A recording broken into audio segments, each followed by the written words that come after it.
I've been playing a lot of PTCGLive ladder. I reached over 2000 ELO last season and believe I have a good grasp on the meta as a whole, and I'm going to share a couple points for players to help improve in the new format. The first is that your deck is probably meant to go first. This wasn't the norm in the previous format where most decks would choose second, with certain decks such as Noctowl or Carmine based decks choosing first. There are a few reasons for this change, and one of them is that Pokepads makes opening hands more consistently set up under Ichipollen, and going first allows you to evolve those Pokemon earlier. Another reason is that the loss of Kanakatcha and Aino makes comebacks harder, so trying to be the first to evolve or attack is more beneficial. Lastly, with the loss of Kanakatcha and strong secondary supporter options like Aino, Arven, and Professor's Research, decks have extra space, which is now being used to increase the number of search effects, with 12 item search being common in many archetypes. With a limited amount of hand disruption, you want to save disruption for maximum effect. A card that people might not be using to its full potential is the new king of Ace Vex, Unfair Stand. The main way you want to use this card is to buy one turn back in the game, whilst only being a turn behind. It would be nice to make an insane multi-turn comeback, but this is just not realistic given the tools in the current format. You can use Unfair Stand to gain a turn when your opponent is attacking with a weak setup, limiting their ability to improve it, ideally leading to a turn gain in the future. However, this isn't as strong as waiting to use it with your counterattack. Using Unfair Stand without applying any returning pressure gives the opponent an extra turn to build up resources, with many decks having some kind of engine such as Lunar Cycle, Runaway Draw, or Recon Directive.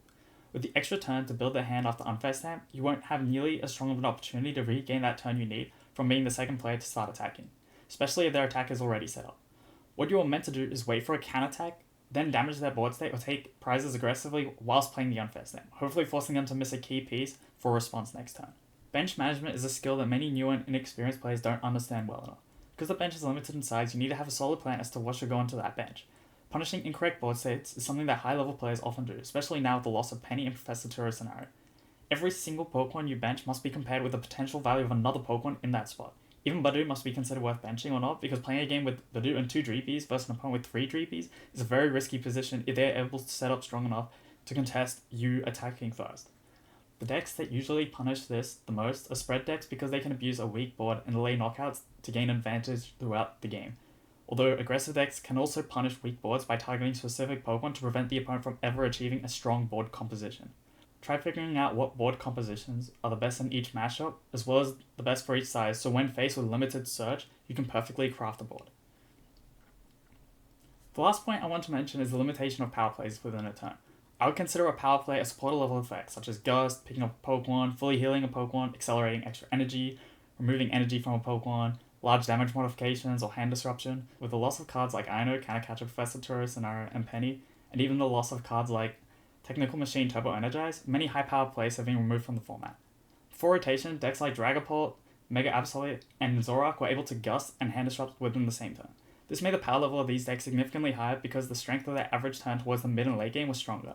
But now you can abuse the lack of these options with decks like Zoroark not being able to use Black Belt's Training and Boss's Orders in the same turn, or Dragapult not being able to use Crispin and Boss's Orders in the same turn. Putting your opponent into situations where they need to do combinations of power plays that are no longer possible is key to winning in this format. Hopefully some of this information will help you guys improve in the new standard format. If you'd like to see more stuff like this, let me know in the comments or by liking and subscribing. I also just released a guide on Poltnor, which I used to get 2000 ELO. There was a preview, so feel free to check that out.